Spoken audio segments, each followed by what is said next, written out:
When we're looking at the holiday of Pesach, I'd like to take a look at a general view today. I'd like to understand what Pesach is about based on the way our rabbis have described the name of the holiday. In source number 1, we have what we say in our davening, the Nesiva Shalom notes, V'titein lanu Hashem Elokeinu bi'ava, moadim l'simcha, chagim uzmanim l'sason.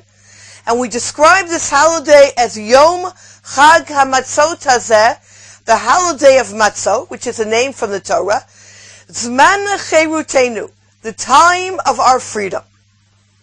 And we know that the name of a holiday reflects the Itzumo Shel Chag, the Mahuto, the essence of the holiday. So if the Anshe Knesset Agdola, the men of the Great Assembly, have called the time of Pesach Zman Cherutenu, it means in essence that this is the time of our freedom. And when we understand it's a time of our freedom, it's not just recalling a historic reality of how we were freed in the past, but rather it is speaking about how each and every one of us goes through redemption and a redemptive process each and every year. And the question we need to ask ourselves is one question today. How do we go through this redemption? We're no longer in Egypt. In what way do we need to redeem ourselves? How can we describe and characterize this redemptive process that happens each and every year?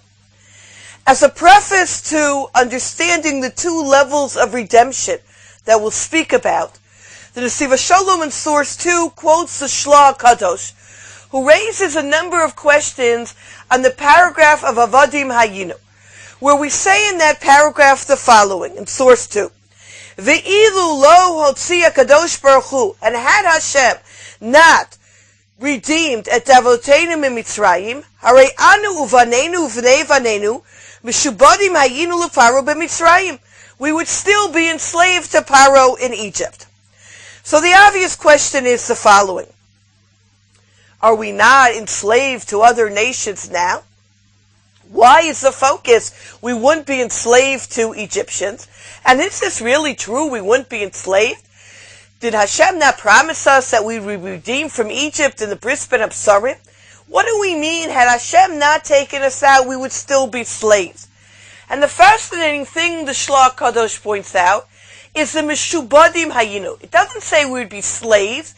Mishubadim is a much stronger description. We would be enslaved to Paro. How do we understand this? So he notes in the Nesiva Shalom that in the second paragraph in 2, that Ikar Inyana Shal Galut Mitzrayim Hayama Shemishubadim Hayinu. Ritzano Lomar, Mash Yisrael Hayu Mishubadim Sham Legamre Bechol Mahutam. Afilu B'machshava.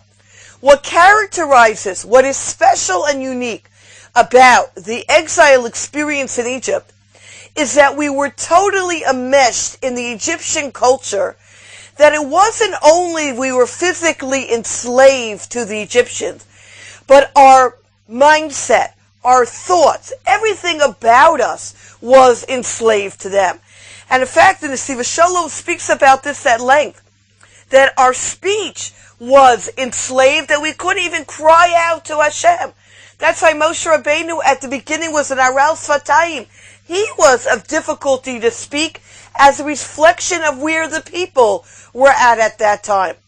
And this explains, continuing in source number 3 in the arrow, what does it mean that the Jewish people were on the Mem Tet Sharei Tuma, on the 49th level of impurity?